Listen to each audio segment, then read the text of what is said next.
बिस्मिल्लाहिर्रहमानिर्रहीम। स्टूडेंट्स में उम्मीद करता हूँ आप खैरियत से होंगे और आज हम अपनी क्लास 10th की केमिस्ट्री सीरीज़ के चैप्टर नंबर 13 बायोकेमिस्ट्री का लेक्चर 6 डिस्कस करेंगे। और आज के इस लेक्चर में हमारा जो टॉपिक ऑफ डिस्कशन है वो है विटामिन्स एंड देयर इंपॉर्टेंस, और ये हमारा इस चैप्टर का आखिरी टॉपिक है। तो चले जी स्टार्ट करते हैं अपना ये टॉपिक। सबसे पहले जी कि व्हाट आर विटामिन्स, विटामिन्स हैं क्या, ये इनका इंट्रोडक्शन क्या है। तो विटामिन्स जो है 1912 में हॉपकिन नाम के एक साइंटिस्ट थे, एक बायोलॉजिस्ट थे, जिन्होंने फर्स्ट टाइम ये नोटिस किया कि कार्बोहाइड्रेट्स, प्रोटीन्स और लिपिड्स के अलावा भी normal development and growth of the body, यानी जिस्म की जो अच्छी ग्रोथ और डेवलपमेंट है, बढ़ोतरी जिसे हम कहते हैं उर्दू में, उसके लिए इन तीन बायोमॉलिक्यूल्स यानी कार्बोहाइड्रेट्स, प्रोटीन्स और लिपिड्स के अलावा भी कुछ हमें सब्सटेंसेस चाहिए होती हैं। इन सब्सटेंसेस को हॉपकिन ने एसेसरी ग्रोथ फैक्टर्स का नाम दिया।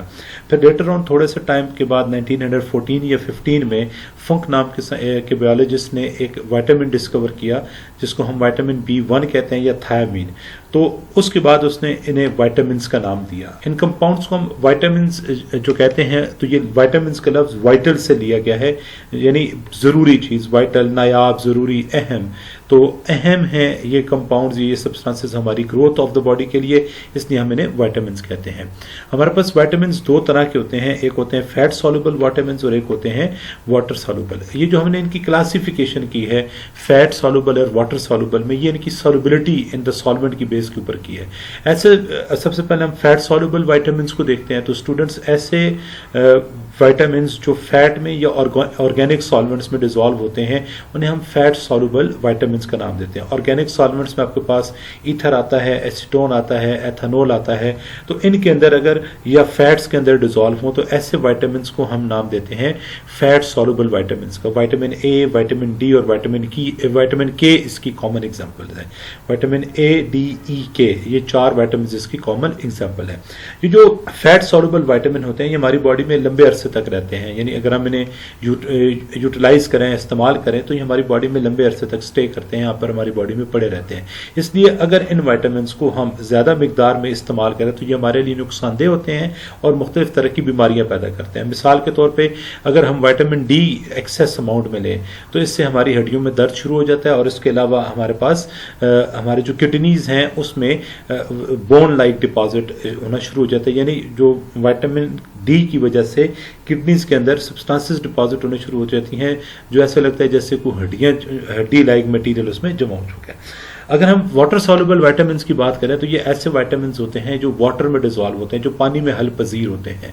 ऐसे विटामिन्स को हम वाटर सॉल्युबल विटामिन्स का नाम देते हैं। विटामिन बी और vitamin B complex, vitamin B जो है ये 10 से 12 विटामिन्स पर मुश्तमिल है, इसलिए इसे विटामिन B12 कॉम्प्लेक्स कहा जाता है। और विटामिन सी जो है ये दोनों वाटर सॉल्युबल विटामिन्स की एग्जाम्पल है। ये जो वाटर सॉल्युबल विटामिन्स होते हैं ये वाटर में डिसॉल्व होकर हमारी बॉडी से एक्सक्रीट होते रहते हैं, रिमूव होते रहते हैं। इसलिए अगर इन विटामिन्स को ज्यादा मिकदार में इस्तेमाल किया जाए तो ये नुकसानदेह नहीं होता, क्योंकि ये जिस्म से इजीली रिमूव हो सकते हैं। हाउएवर, चाहे वो फैट सॉल्युबल विटामिन्स हैं या वाटर सॉल्युबल विटामिन्स हैं, अगर इनकी डेफिशिएंसी होगी, अगर इनकी कमी होगी तो जिस्म में मुख्तलिफ तरह की बीमारियां पैदा होंगी। अब नेक्स्ट स्लाइड में हम देखेंगे कि हमारे पास फैट सॉल्युबल और जो वाटर सॉल्युबल विटामिन्स हैं इनके सोर्सेज क्या हैं, इनका हमारी बॉडी में फंक्शन क्या है और इनकी डेफिशिएंसी से कौन सी बीमारियां होती हैं।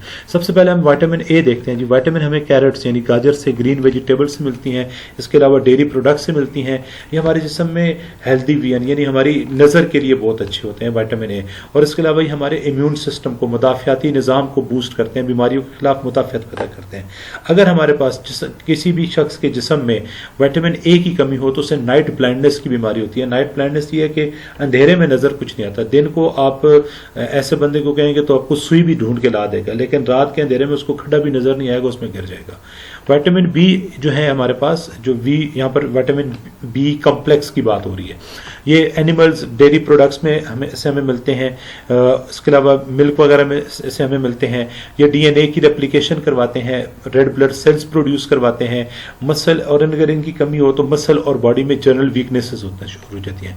विटामिन सी जो है इनका सबसे बड़ा सोर्स है सिट्रस फ्रूट, खट्टे फ्रूट जो होते हैं, आपका अंगूर हो गया, लीमू हो गया, उसके बाद आपका माल्टा हो गया, मौसमी हो गई, ये इसमें आते हैं। इसके अलावा बेरीज हो गई, टोमेटोज यानी टमाटर टमाटर हो गई, ये इनका सोर्स है। एंटीऑक्सीडेंट्स हैं, और इसके अलावा ये आयरन की फॉर्मेशन, हमारे जिस्म में जो आयरन, हमारी जो डाइट होती है उसमें जो आयरन का एलिमेंट होता है उससे ये जो है वो बॉडी में एकमुलेट करवाते हैं, और आयरन जो है वो हमारी बॉडी के लिए बहुत ज़रूरी है, क्योंकि उससे एक प्रोटीन बनता है हीमोग्लोबिन, जो बॉडी में ऑक्सीजन को ट्रांसपोर्ट करवाता है। एंटीऑक्सीडेंट्स के हमारी बॉडी में बहुत सारे फ्री रेडिकल्स होते हैं, तो हम तरह तरह की खुराकें खाते हैं तो हमारी बॉडी में जब वो डाइजेस्ट होती हैं तो उनसे वैरायटी ऑफ मटेरियल्स बनते हैं। तो एंटीऑक्सीडेंट्स होते हैं ना, उनको ऑक्सीडाइज करके हमारी बॉडी से या रिमूव करते हैं या लेस हार्मफुल मटेरियल्स में कन्वर्ट करते हैं, तो इसलिए विटामिन सी ज़रूरी होता है। इसकी कमी की वजह से हमारे पास सक्रिवी और एनीमिया की बीमारी होती है, एनीमिया खून की कमी को कहते हैं।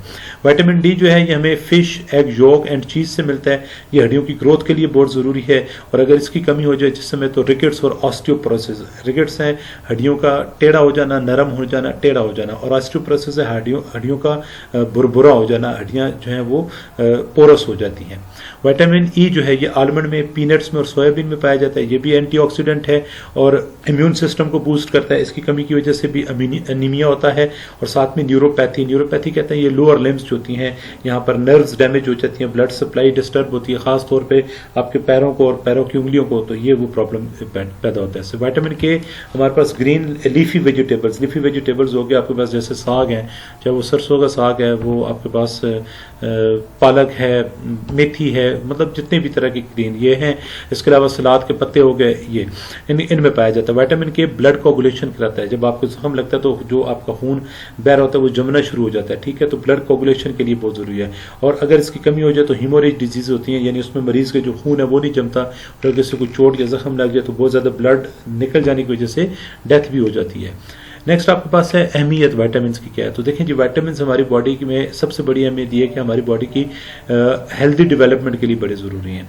विटामिन जो हैं वो हमारी बॉडी खुद नहीं सिंथेसाइज कर सकती, विटामिन या हम एनिमल से लेंगे या हम प्लांट से लेंगे, तो इसलिए इनका हमारी डाइट में होना ज़रूरी है। और अगर ये डाइट में मौजूद नहीं है तो फिर हम डाइटरी सप्लीमेंट्स लेते हैं, विटामिन की टैबलेट्स लेते हैं, या डिफरेंट तरह के साशेस होते हैं उनको वाटर में डिजोल्व करके इस्तेमाल करते हैं, इसलिए ये बहुत ज़्यादा ज़रूरी हैं। विटामिन जो है ये हमारी बॉडी में डाइजेस्ट, मतलब अगर बहुत ईजिली डाइजेस्ट नहीं होते हैं, ठीक है, तो विटामिन जब आप इन्हें सप्लीमेंट की फॉर्म में ले रहे हैं, मतलब टैबलेट की फॉर्म में, इसलिए जब भी आपने विटामिन लेना हो, विटामिन की गोली या टैबलेट खानी हो, तो आपने वो फूड के साथ खाने के दौरान लेनी होती है। इस तरीके से वो खाने के दौरान हल होके डाइजेस्ट हो जाती है और हमारी बॉडी के मेटाबॉलिज्म को रेगुलेट करती है।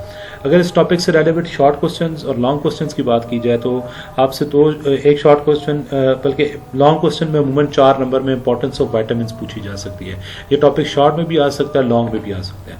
अगर हम यहाँ से बात करें तो आपसे सोर्सेज और डेफिशिएंसी है तो इससे रिलेटेड MCQs आ सकता है, या आपसे 2 नंबर का शॉर्ट क्वेश्चन पूछा जा सकता है कि what are the sources and function of vitamin A, vitamin C, vitamin D, E के कोई भी। उसके बाद ये आपके पास है फैट सॉल्युबल विटामिन, तो यहाँ से आपसे एक सवाल पूछा जा सकता है, why fat soluble vitamins are not good for health when used in excess, कि how they become injurious for women health, और फैट सॉल्युबल क्यों गुड, वाटर सॉल्युबल क्यों गुड होते हैं, तो ये आपसे सवाल पूछा जा सकता है। बाकी लॉन्ग टॉपिक में, लॉन्ग के क्वेश्चन में पूरा टॉपिक एज अ होल कभी नहीं आया, लेकिन 4 से 5 नंबर के क्वेश्चन में अच्छे तरीके से कवर हो सकता है, तो आप इसको इस तरीके से याद कर सकते हैं। Thank you very much. मैं उम्मीद करता हूँ आपको ये सारी बातें समझ आई होंगी। किसी किस्म को क्वेश्चन हुआ तो पूछिएगा ज़रूर, आपको उसका आंसर मिलेगा।